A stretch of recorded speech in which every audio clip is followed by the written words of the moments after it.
that these guys are incredible. Looking at the scores from day one, I went ahead and wrote them down just in case I forgot how one-sided both games were. Rogue beat PSG Talon 16-0. Not a single kill onto any player on Rogue. 25-7 was DAMWON's final score over JDG. Both of these teams, just such incredible showings on day number one. But hey, we're already into the draft for day number two. Let's forget about the recent history. Let's go to what's happening right now. Twisted Fate, Camille, Nidalee, Renekton, Ornn, Lucian, all banned away. It's Hecarim, Syndra, and Kalista picked up here for Rogue. As on the other side, it's Marksman Town, baby. We got Ashe and Graves both locked in. Targeting some of the key picks was Rogue. The Camille has been so big throughout this tournament. Nuguri is one of the best in the world. We have seen ShowMaker dominant in the LCK on the TF, so that feels like an absolute must takeaway. Going to be interested to see if there is parity here in that final pick, if they're going to grab ShowMaker's selection. It does instead look like this will be Pantheon support for Beryl.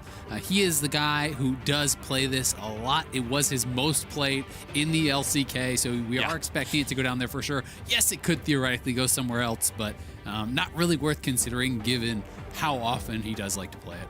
Plus, a point-and-click stun is great against Kalista. This is a champion that has a lot of dodging opportunities through her passive with the martial cadence. Can't dodge away from a guy hovering his mouse over you and then pressing a button. It's very good at locking down those slippery champions. Beryl, as you already said, his most played. So many supports share champions in common, but Pantheon's one of those ones that it's kind of hit or miss. Some people play it, some people don't. Some people that play it aren't good at it. But Beryl is the Pantheon player for support. And I mean, it's kind of representative of the playstyle of this team, right? You know, every single person on their team except for Ghost was first team all LCK, right? And it's like, Beryl's like, all right, Ghost, good luck, bud. Get out there on the map. You have a good time. Be back here in 20 minutes. They like to get things going in the other lanes. Ghost, though, was dominant yesterday. You know, he is a very good player in his own right, but he is kind of on a team surrounded by 4 absolute stars, and he's new to the scene. So this is one of those things where he is not prioritized for the team, not because he is not good, but because they like to play through top. They like to play through mid. And I am expecting last pick probably for Nuguri. I do think it would make sense given that, you know, Rogue, their big weakness is Finn, right? That is the guy you are expecting them to target. And that is the big reason, honestly, why people are not expecting Rogue to get through this group, because you have DAMWON with Nuguri, you have JDG with Zoom, you have these guys who are so dominant in the top lane, you know, 2 of potentially the 3 best top laners in the world in this group. And then, you know, Finn is going to have to be able to survive that. Sylas could be a flex, and I actually love Sylas as a pick here, not only because, you know, ShowMaker is very comfortable on this, but guess what slams Malphite? Sylas. You can't pick it if that is in the game, because you're going to give over, like, you know, an AP character that ultimate that he can steal and just crush you with. So he is going to go to the GP. This was his most played in the LEC, but this is something that can be picked on. I'm going to be really interested to see what Nuguri does go to. You know, I don't think that this will be flex the top lane. I do think that's a mid lane Sylas, and we get to find out how aggressive does Nuguri want to go. The Rise would be a very strong pick. Kale also good. A lot of the ranged top laners that can scale are very strong in a GP because you have the ability to outplay the barrels to knock them down, and you have the ability to scale alongside and really get access to the tower to be able to punish the GP by taking plates, by pressuring him there. And that got locked. So we will see Lulu. Is this going to be Lulu top? Maybe? Or is it going to be Lulu support? And it actually is going to be Pantheon mid, so wow.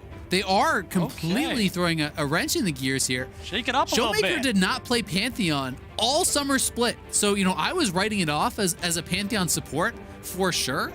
And it doesn't look like it's actually going to be the case. No, but... Or no, they're swapping again. They switched around. It's Beryl and Pantheon. It's top lane Lulu. Okay. Now, this could be, yes, supportive Lulu, haha, cast AP, yeah, shields and whatever. I want to see Machine Gun Lulu. I know it's just a solo queue build and it's not very good, but, oh, I would love to see an aggressive Chad Lulu take over the group stage. I wouldn't be shocked to see something, you know, somewhat aggressive, something along the lines of Roa at the very least. I think could make sense. You don't want to be too squishy up there against GP. You know, being able to get burst down if the jungler does come, there is potential in that.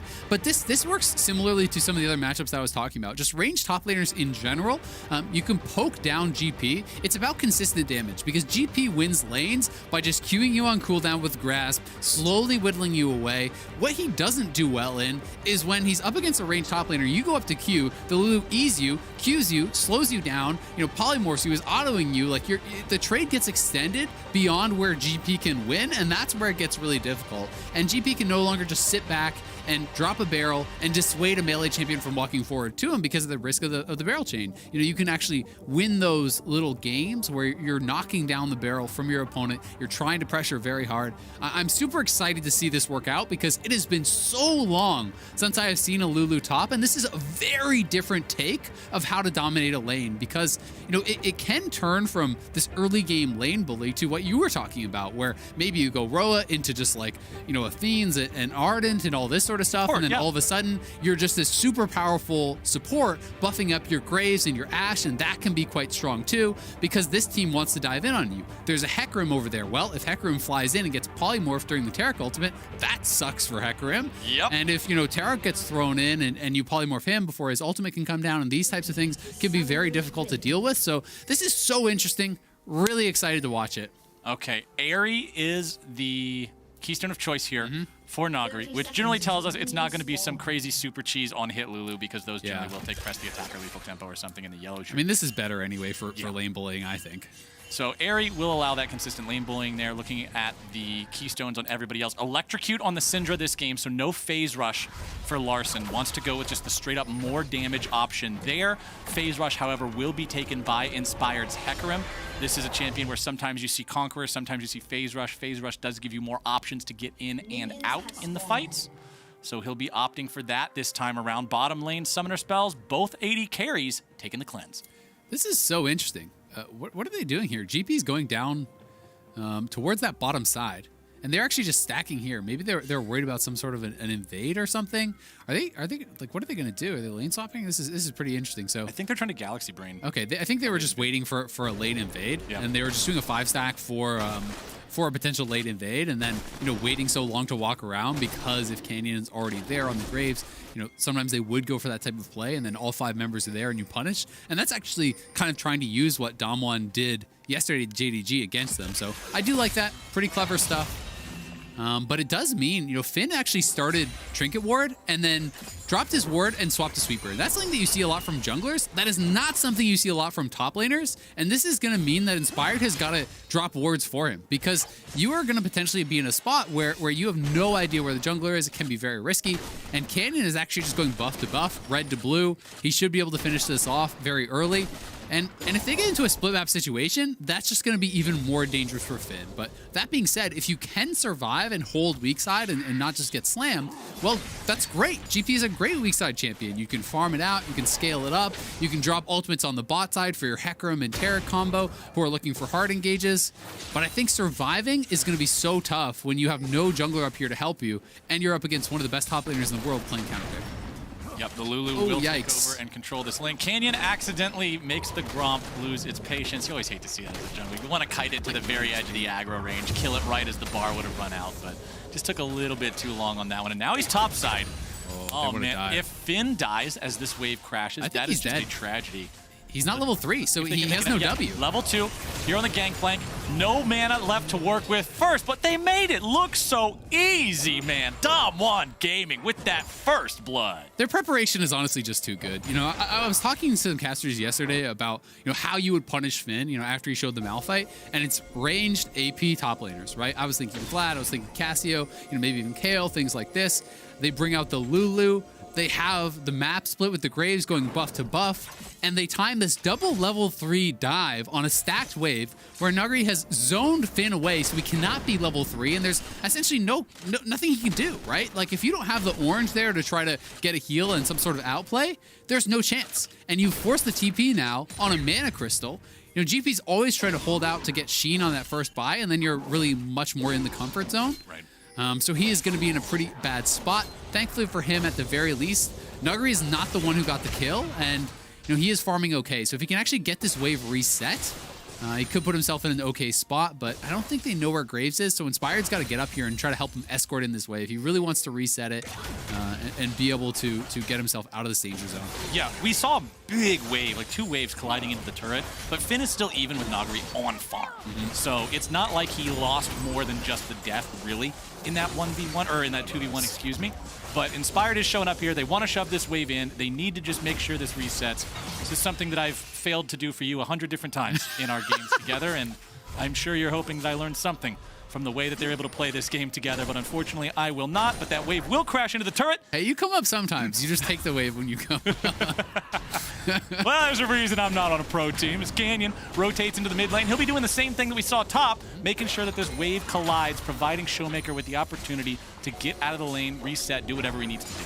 But strangely enough, Finn didn't actually base there. You know, I expected that maybe Finn could have gone back and like got a cull or a Doran's Blade or just something, because really he just wants to survive this. But he did decide to stay around.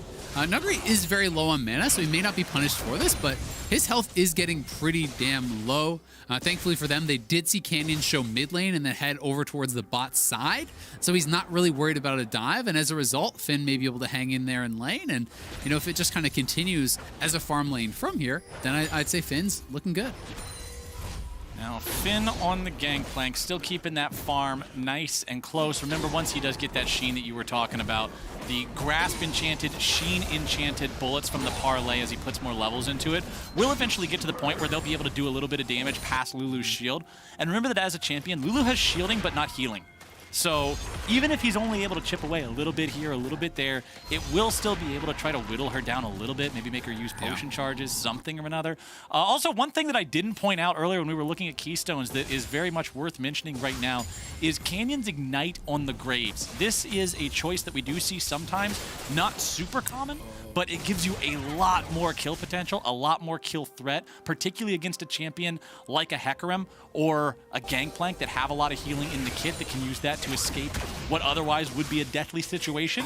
But it does mean that if Canyon's ever caught out, boy, is he in some trouble. So this actually... Ooh. Mid lane, Larssen trying to defend himself here. ShowMaker gets aggressive. Yeah, and he is 6, so he can actually get the Syndra ult before Syndra has her own ult. Larssen does hit 6 there now. But that was a move that was very respectful from Rogue. You saw Finn back off the minion wave because it was stacked. You saw Vander and Inspired both go up there, but Canyon was actually nowhere even near, right? So they didn't even go for that, and you know, Hansama going to be taking a lot of damage. But he returns a lot onto Beryl as well. They both trade half HP for that.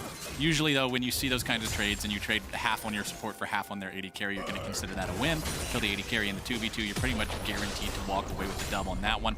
As Nuguri, every time we pan up here, he's completely out of mana because he's always just using everything in the tank to harass Finn as effectively as possible. Keep the Gangplank stuck underneath the turret, keep him low, and you're starting to see that CS lead build. As the Lulu builds up more mana, as she gets more levels and more points in these abilities, she'll become more and more oppressive here in this 1v1. Now, Finn goes back to base. He will finally be able to acquire the completed Sheen, has an extra Ruby Crystal just to make him a little bit tankier up against all the shots he's going to have to be enduring against this Lulu. And he has to hoof it back up the top lane because, of course, you know, that teleport not quite available here just yet. Beryl tosses out a spear towards Hansama. Now, the bottom lane of Rogue does have that little spirit there patrolling in their own jungle, making sure Canyon isn't coming around behind him. Canyon is level 6 with Ignite and ulti on this Graves. Wherever he shows up, there will be kill threat. And you can see Finn actually dropped the ultimate to try to get that wave because he based, Nuguri had the push, so he was going to lose that, and he didn't want to lose too much tower HP there on that cannon wave. So picks up a few of those minions with the ultimate and does defend the tower a little bit. Interesting build here from Nuguri. So the early Swifty boots is going to allow him to, you know, shrug off any potential slows from a barrel chain to be able to chase down and harass more effectively on Finn. And the Fiendish Codex makes me think that he's probably just rushing Athenes. That would be my guess here. Yes, there are other options. He could be going towards some other things, but I don't think that, you know, Zoni's Rush or Banshees or like any of those types of items really make sense here. So I do think he's just going to be going into a supportive style build, probably Athenes first, just counting on the matchup itself rather than the itemization to win that 1v1 and to extend an advantage, and then use that gold that he is stacking up to then not try to extend the lead himself, but to empower his teammates, right? And to have this really early Athenes and maybe into a death cap or more, maybe into just more full supportive items right after that, and then say, all right, Ghost, Canyon, ShowMaker, time to carry me. And while we're talking about how the game's going to play out and how things will look, one thing that I think is always worth examining when Sylas is in the match, how effective will the ultimates be that he can steal? And Syndra and Taric are two different ultimates that you would look at and your first thought might be, okay, those are very powerful ultis that can change the course of the fight. But remember, when wielded by Sylas, they are both limited compared to their capacity in the hands of the actual owner. Sylas can only use Taric ulti on himself. He doesn't have a partner that it gets summoned down on, so there's not two source points for it. And he only ever gets 3 orbs because he's not Syndra and he can't make more. So those two ultis will have limited applications. Yep. However, Hecarim ulti can be very powerful to engage into a team. We know what Gangplank ulti can do when placed down in a team fight. That's going to be an absolute mess with both of those just raining hell on the entirety of both rosters. So there are some good options here for the Sylas. You can see Beryl, once again, working with Canyon here, playing aggressive in the enemy jungle, looking to see if they can find this horse and send him to the old glue factory. Yep, I mean, Inspired, you want to play to farm when you're playing Hecarim, right? You are trying to get straight to Triforce, avoid the PvP, go for the PV, farm it up. But the fact that Ghost and Beryl are having the push, and Beryl just roams away from Ghost and just sits here in the jungle, plus the fact that ShowMaker is constantly pushing, they have all these winning lanes, and it's allowing Canyon to just go into the face of his opponent. He already has a 2-level advantage. You know, he's up nearly 30 CS. Crazy. He took the Herald and he took the Dragon. And usually when you take those objectives, you're foregoing farming your camps as efficiently to do that. So usually you're not creating an enormous advantage, but in this case, because of the skill of this team, because of the fact that they drafted for winning lanes, he is kind of getting to have his cake and eat it too. And as a result, he is going to be monstrously strong and then empowered by this Lulu who's already ahead. Finn does have that ultimate backup though, and you have 6 now on Vander and Inspired, so if they want, they could try to make a play around that. You know, dropping the GP ult on the head of the Ashe does make for a pretty good engaged target. With that Taric plus the Hecarim flying on in there, it's a very easy dazzle stun coming off the Hecarim. You throw the Bastion in, you fear them straight into that stun from the Taric, and it can be really, really nasty engage on low mobility champions like Ghost. DAMWON's going into the enemy mid laner here. Larssen's in some trouble. Tries to flash away, evading the damage. Collateral damage comes through, but an amazing turnaround. Is able to find the kill onto Beryl here, and now it's going to be a 2-for-1. ShowMaker tries to get himself out, but Hans Sama's got the spear. Nicely done from Rogue. They find not the engage, but the counter engage there, as it was DAMWON trying to go for Larssen, and it looked like Beryl did not get his shield up in time, or perhaps he's a little bit too early to absorb a lot of that damage. Finn also was so quick on the GP ultimate. Credit to him here. Yeah, so he just didn't get it out. He didn't actually get that shield off in time. Great scatter from Larssen, perhaps before Beryl was expecting it. You know, generally for the Pantheon, they use their full damage combo. You come to the stun, they put up that shield to block all the damage. He was not able to pull that off, and as a result, really got punished, burst down very quickly, but top turret, that is gone. And despite the fact that they get those kills, this is going to be an over 3,000 gold lead, very likely, when it's all said and done here. As DAMWON have a huge top advantage. The Athenes is already finished, so now Nuguri can kind of almost play like a funnel-esque game, where he can start just walking around with Canyon, and Canyon can start taking some of the lane farm, you know, just power him up.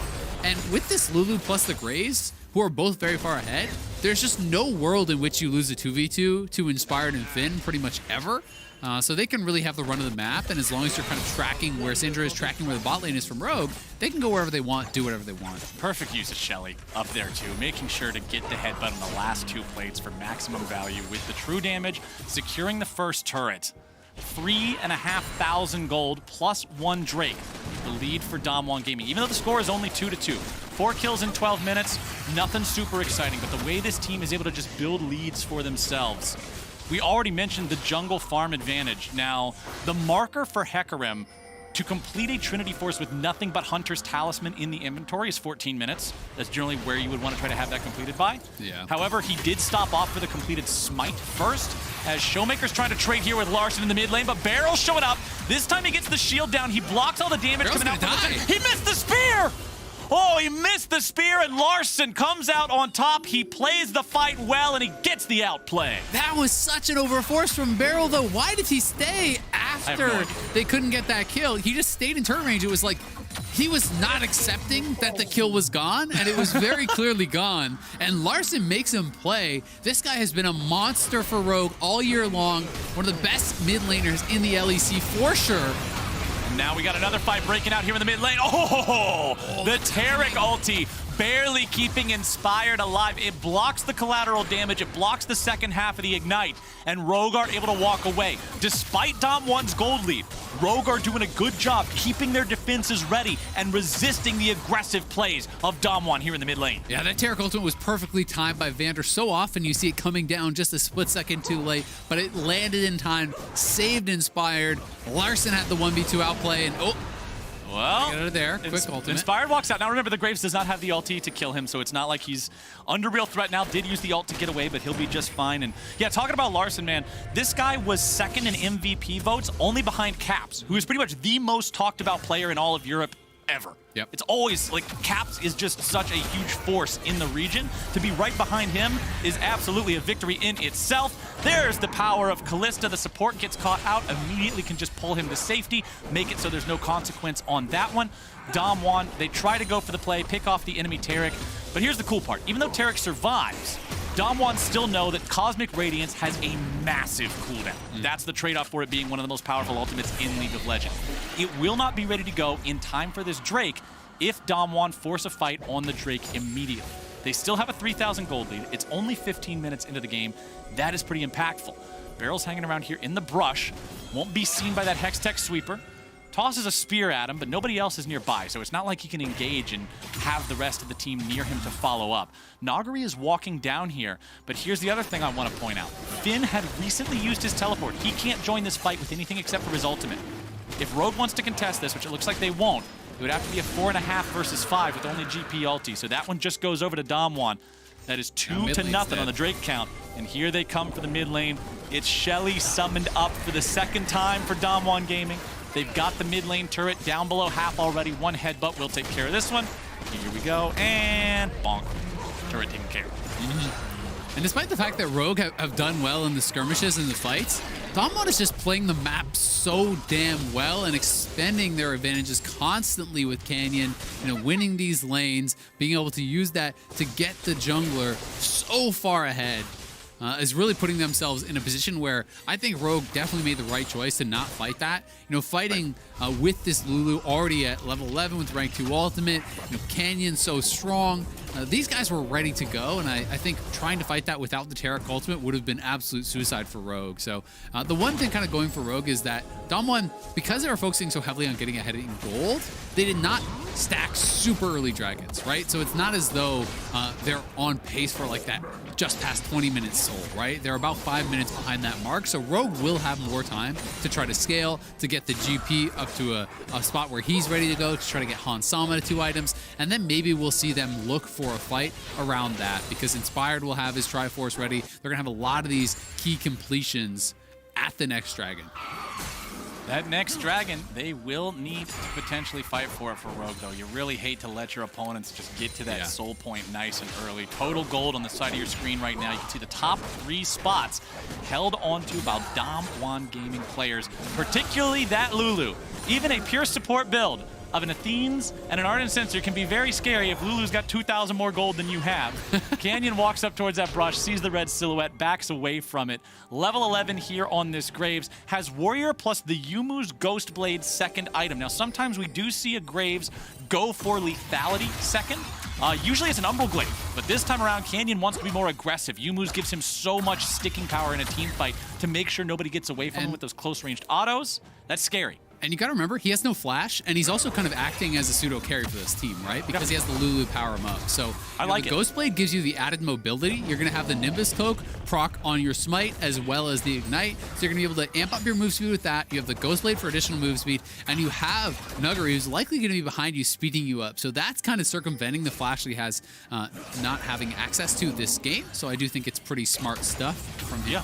And I honestly feel like this game is going to be decided the next Dragon fight. I think that DAMWON are just in such a commanding position. If they get an early soul point in this game, it's going to be incredibly hard for Rogue to ever really find a window into fight. And the tough part about that is, for Rogue, that they're going to be able to force Rogue to fight when they're still, 4 or 5K behind because of how effectively they have really extended this jungle advantage. So it's going to come down likely to the engage. You know, can Rogue time that perfect Taric ultimate alongside the engage from the Hecarim, alongside the GP ultimate, and just get this layering of CC where you can then get access to these squishy members here from DAMWON and try to burst them down? Because despite the gold advantage, they are all very squishy. This Lulu could die in an instant. So could the Graves if you can time everything. There's a lot of squishiness on both sides. The tier 2 falls on the top side, but when you're looking at the targets, and this is why I like the Ghostblade on Canyon so much.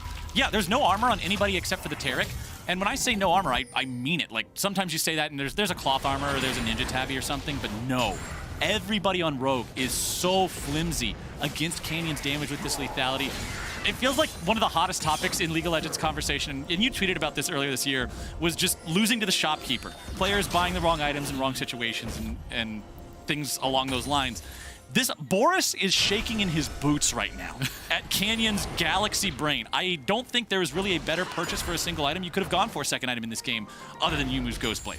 I think that this is exactly what DAMWON needs to do to enable the Graves to be as successful as possible in this upcoming team fight, which, as you properly pointed out, is going to be so important moving forward. Yep. If Rogue lose a big fight at Dragon, I think you GG it. Yep, I mean, if Rogue fail their engage, you know, if you don't have that perfectly timed engage where you layer CC and you take out some of these members, you're going to get shredded because they just have so much more gold than you, and they're going to be empowered by this Lulu already with those 2 support items, you know, multiple AD carries who are really, really strong. So it's such a key moment in the game here for Rogue. I love that they have set up early, multiple pinks in the area. They know they had to be first here. We are seeing DAMWON try to get control of the waves, try to draw Rogue out from those brushes and force them to come and check out this mid lane, and we'll see if Rogue does kind of respond to it. Canyon kiting the minion wave away here as Rogue decides to step out into the mid lane. Clear that one behind them, though. They do have scuttle control towards the Drake, but ShowMaker coming in from behind. Remember, if he steals away the Hecarim ulti, he can be an engage on his own. Collateral damage comes through. Yep. There's that Hecarim ulti steal that I mentioned. ShowMaker is now a primary engage candidate. Larssen has lost a little HP. Hansama has lost a little HP. Drake is up. ShowMaker's in the pit. Beryl moving around from behind there. Does know that there's a control ward in that brush. We'll clear that one out. We're just sort of playing a game of musical rift here, Isaac. Everybody's just walking around the center, trading spots, seeing when the music is going to stop. ShowMaker walking towards that tri-brush as TP shows up from Larssen, arriving back into the fight. Drake is down to half HP. Over the wall goes ShowMaker. Could find his engage right now. Drake's at 2,500. There's spears in it. Hansama might be able to go in. There comes Cosmic Radiance. The Dragon is secured by Rogue. They got the objective. Can they get out? There's the Kalista ulti. Over the wall comes ShowMaker, but he won't find anybody. Gangplank ulti is going to disengage it, and honestly, Rogue, just beautiful.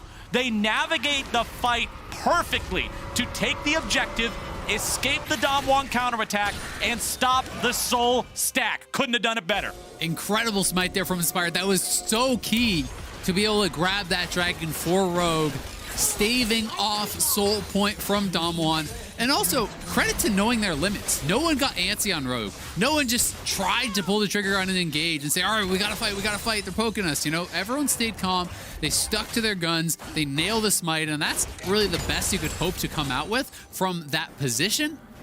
But, you know, it's still a tough road from here for Rogue. I think the longer this game goes, the better it is going to get for them, you know, with this Taric, with, you know, these members catching up, you know, GP getting to relevance is going to spell good things for them. So they just need to keep hanging on, because now, you know, really the earliest expected soul timer for DAMWON would be like 30 minutes, because they didn't take an early first dragon. They lost the third one. So Rogue should have enough time to get to their items and earn themselves a shot. So instead, will they? DAMWON is just going to start the Baron and try to force their hand, try to force them to come to them before they can close this lead whatsoever. And Rogue doesn't seem like they really know until just now. Well, they're aware. The TP is showing up. DAMWON ready to make the attack. The teleport will be jumped on, and Finn tries to get away. Now Inspired has to defensively ult to retreat. Back to the Baron. So Rogue has stopped the Baron attempt for now, but they do it at the cost of their top laner's summoner spells, both of them, as well as their big engage mechanism on the Hecarim there. However, DAMWON will not immediately try to go back, but a TP is coming in behind Rogue. It's ShowMaker wanting to show up here for the flank, but nobody else from DAMWON can get in there in time. There goes your Glacial Augment power, not Glacial Augment, excuse me, Hextech GLP. I see the two together so often, they are easily confusable, but the Cosmic Radiance has been stolen by ShowMaker. He's at a point where he can drop that defensively, make some use out of it. Rogue once again avoiding the engage from DAMWON, making sure they're playing with respect, but DAMWON still continue building leads in this game. The respect that Rogue shows them means that DAMWON are able to keep playing League of Legends how they want to, and the way they want to is knocking down all these turrets. 5-to-1 turret count now, 5,500 gold up. The Rogue have done a great job of staving off the killing blow, but DAMWON, as you said, they're still extending the advantage. It's not as though it's stagnated. We're up near 6,000 now, past 5.5 as they keep taking away buffs, as they keep taking down towers.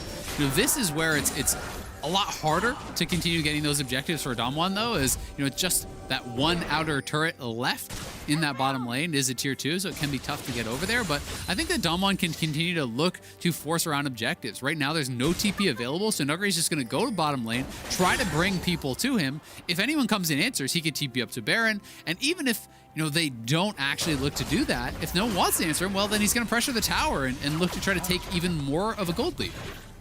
Rogue's doing a good job of avoiding the big ol' hit that just knocks your head clean off, but it's still death by 1,000 cuts as DAMWON's lead builds up consistently in spite of that.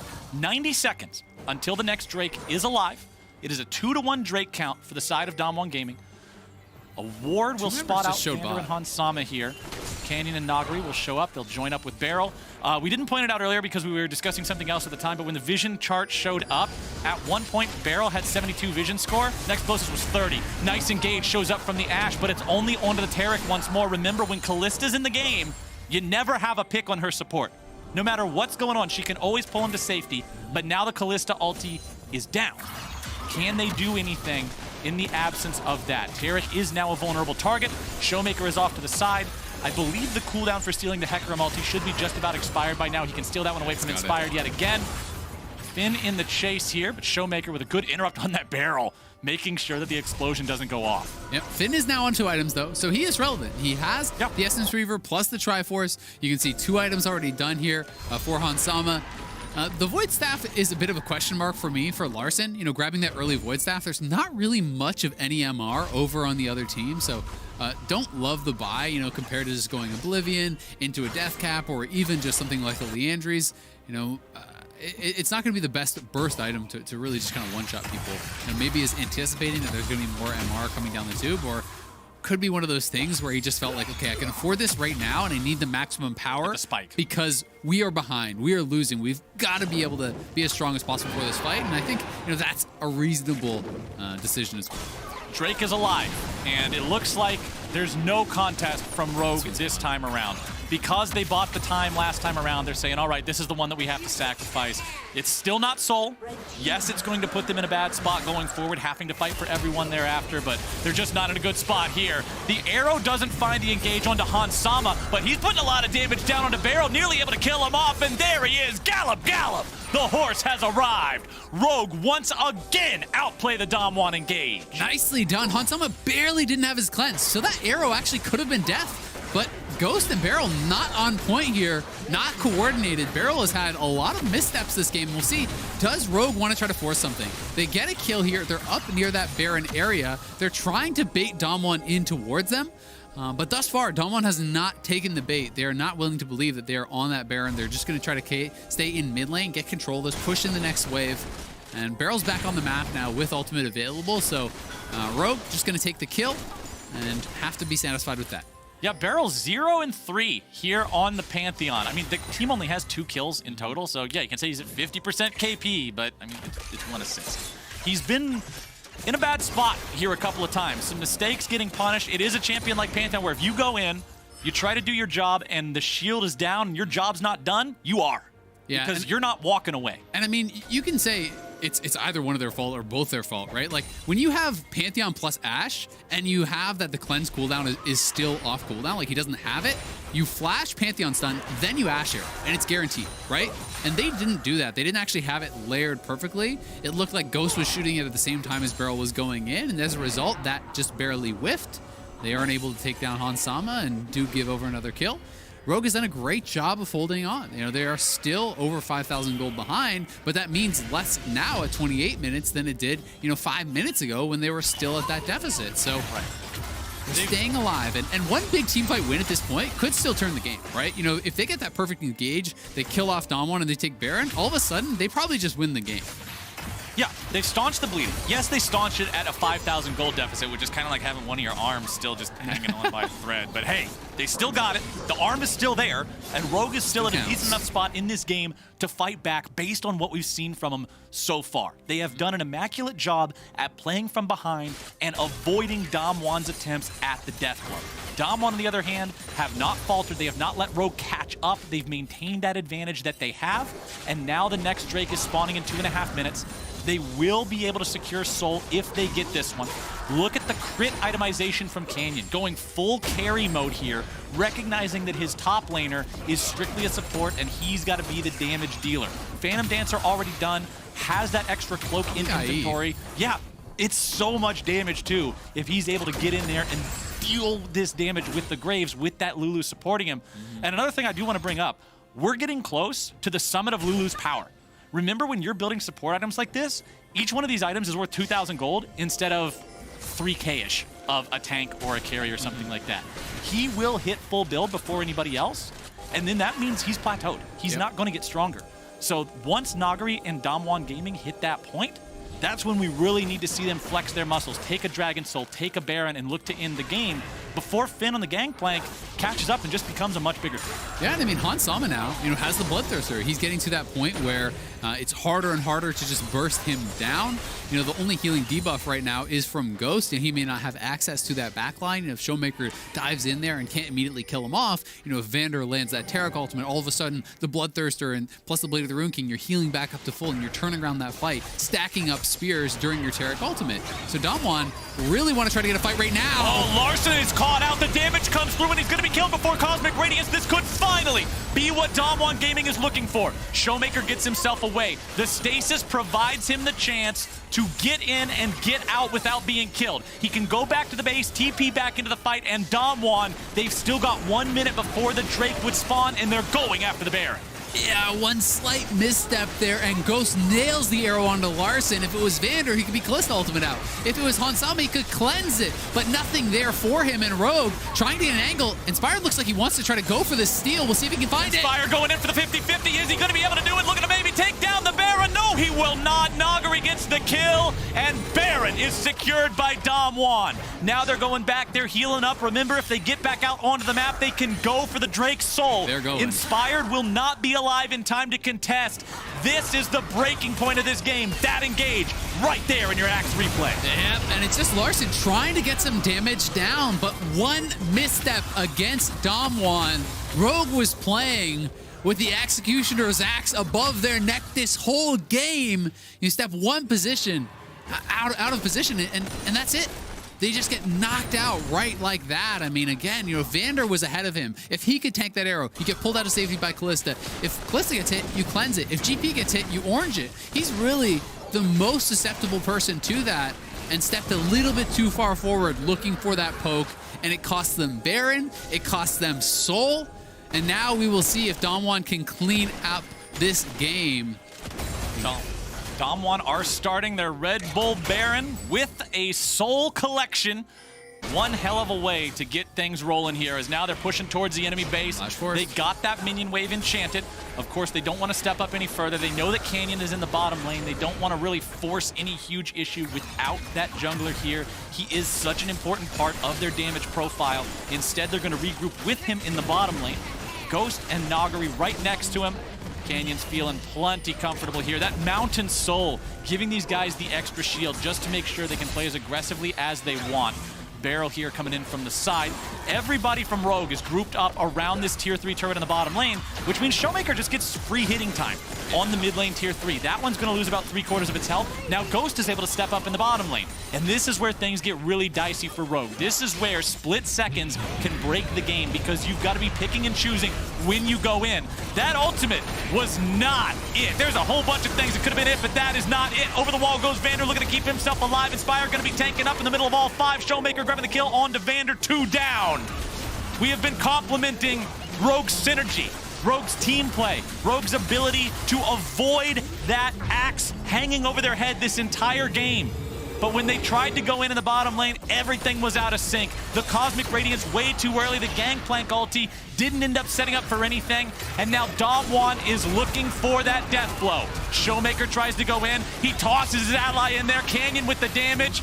The remaining 3 players of Rogue trying to heal up, trying to maybe mount some sort of a defense here. The minion wave is still at the Nexus turrets, and those are gone. The damage pours onto the Rogue health bars. Larssen is eliminated, and the volleys continue flying. Canyon tanks the turret even for a split second there in the Nexus, and that is it. DAMWON victory. Move to 2-0 in the groups. Another clean game from DAMWON. They have come in so prepared to this group.